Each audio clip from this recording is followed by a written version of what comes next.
Hi, dear aspirants, friends. I'm Justine George from Gallant A's Academy, your history faculty. History optional, one of the very rewarding optional for your UPSC CSE mains. And in paper 2, section B, World History. World History, the first unit, which is Renaissance. Renaissance or rebirth. Lots of questions being asked from this particular unit. So, all different aspects of this particular Renaissance is important for you. So, here, Renaissance is rebirth. Literally, it means rebirth. It was a departure from medieval world to modern world. And this rebirth, Renaissance, this word was coined by the French historian Jules Michelet. Jules Michelet was the first person to coin the term Renaissance, which is rebirth.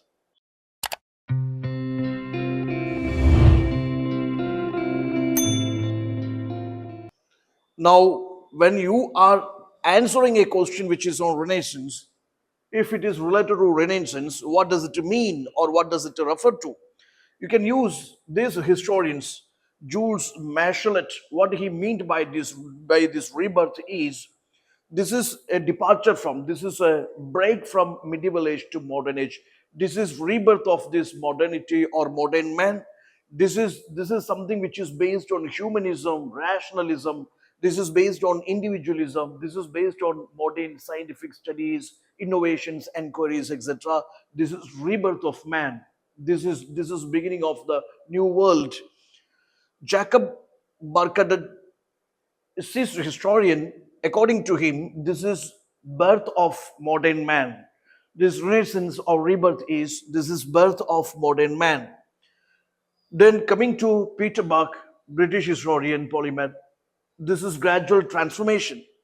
This is gradual transformation from this is not the entire total break from medieval to modern. In fact, it is adopting this modern science, modern findings, modern literature, or revival of classical learnings, etc., but not complete break from this medieval. This is gradual transformation from medieval to modern. So these are different historical observations or historians' observations, views on this concept called the Renaissance. Now, its features are like this. It is this Renaissance, this cultural transformation, or this cultural, literary, artistic, humanistic transformation, which the Europe witnessed from right from 14th century to 17th century. I would say it's centered around certain aspects. See, humanism, the philosophers and thinkers and the historians of Renaissance and writers of Renaissance, they give so much importance to this humanism. Humans are capable. They are capable and they can apply this rationalism, and more stress is on individualism, more stress is on scientific inquiries. Yes, humans are capable of doing things. They're worthy of learning. Humanism, scientific inquiries, not based on religious tests and beliefs and blind beliefs. It's based on maths, rationalism, liberalism, reasoning, and scientific inquiries and innovations. Things are accepted. Yes, individualism, political ideas, giving more, for example, Machiavelli's, the prince, more ideas on statecraft, more ideas on modern political system. Yes, this is religious reformations, Protestant movements, challenging these orthodox religion beliefs, etc. So these were the characteristics of this Renaissance, and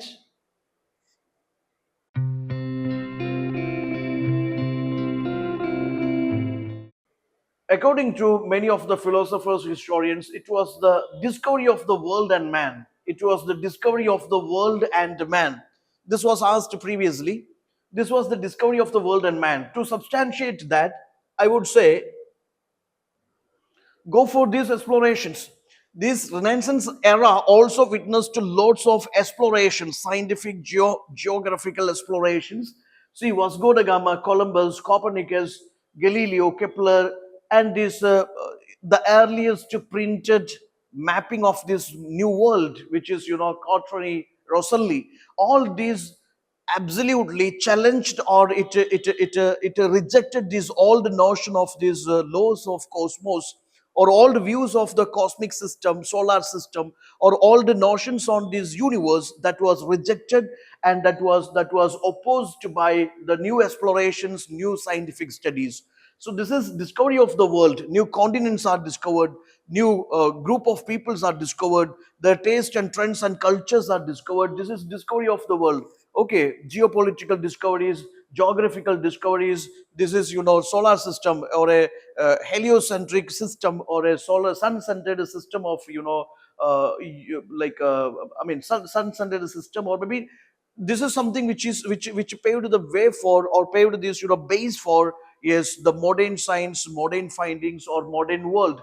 So this is discovery of the world. This is discovery of the humans. For example, Giovanni Pico della Mirandola's oration on dignity of man. See, lots of literary works are done during this Renaissance age, where the focus was on, okay, Michelangelo or Leonardo da Vinci. See, they all focused on these complexities of these human and societies, rather than the religion and religious things and all. Focus is on humanism, focus is on reasoning, focus is on beauty and complexities of this, human life. Okay, Dante's Divine Comedy, Geoffrey Chaucer's Canterbury Tales, they all explored these complexities and these, multiplicities of this human society, or human and the society. Okay, Erasmus, another popular philosopher, thinker, and Thomas More. These popular thinkers, philosophers, yes, they focused on criticizing. Yes, in their works, they focused on this. Rachara Mohan Roy is regarded as this, Erasmus of this India. So these people of this Renaissance, yes, they focused on criticizing these traditional, typical, orthodox, social norms, customs, and institutions. They challenged this orthodoxy. They challenged this so-called blind beliefs and unscientific way of approaching society and humanity, etc. Okay, so this is something. Take care. They challenge the all the versions, all the notions of the world, society, and geography, or geographical ideas, etc.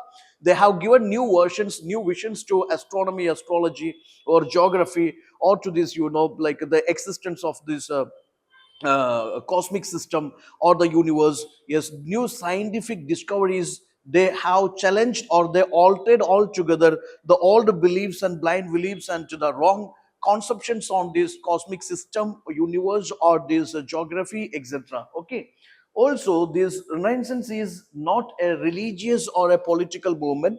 Instead, it was a state of mind. It was a state of mind. Most of the philosophers and thinkers of Renaissance age, they feel this is, or maybe they said Renaissance is not just, or it is not political or a religious movement. It is state of mind.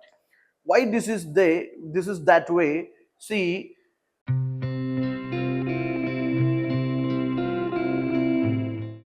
Renaissance never attempted to challenge this government, or challenge the government and overthrow the government, even though they criticized certain, wrong ideas of government, or the ruler and all.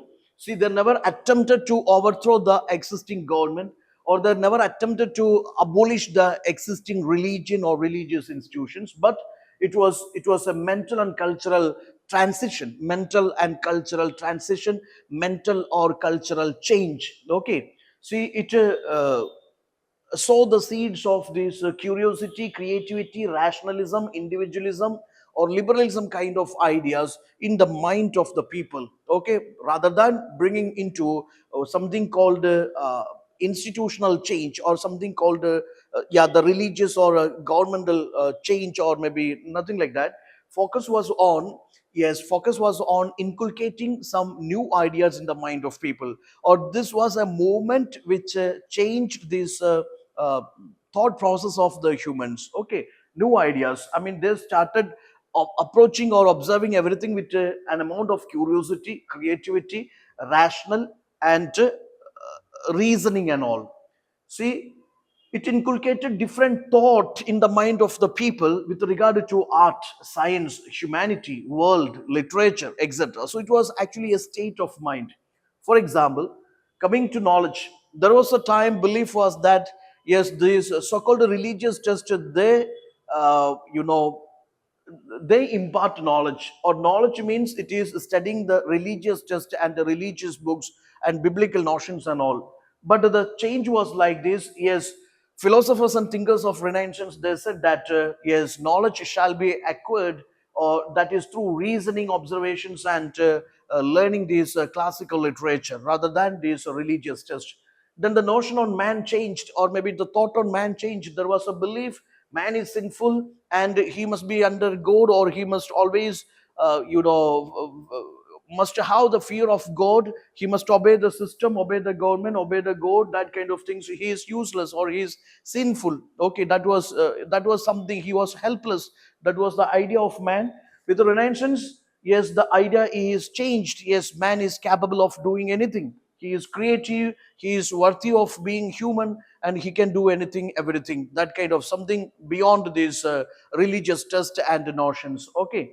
Then regarding science also, there was a belief science is what the church teaches you. It is based on these church beliefs and biblical notions. That is science, or what church says, that is ultimate science. Okay, nobody can question this. But later, Renaissance brought a new notion of science that is based on evidence, maths, and observations and studies and research. What comes as a result of reasoning or rational outlook, that is science. Regarding art, initial art was symbolic. These Byzantine works and all, it was symbolic, and it was glorifying the religion, religious institutions, gods, and all those concepts. But here's something change in the Renaissance in terms of art was it to become humanistic or humanist. It is centered around the human and his emotions. It is realistic, and it is more creative, and it is more, like a, yeah, it is reflecting various emotions and various shades of this human and humanism. It is realistic. So this is the way we can, Mona Lisa is an example. So this is the way we can establish the fact that yes, Renaissance was, it was rather than a religious and political movement, it was a state of mind. But at the same time, you should also focus on the fact what kind of the political and religious changes it brought in society. That fact is also very much important, or how the religious leaders or these like a political leader responded to the ideas of this Renaissance. Okay, that's it. Stay tuned. We'll continue the series.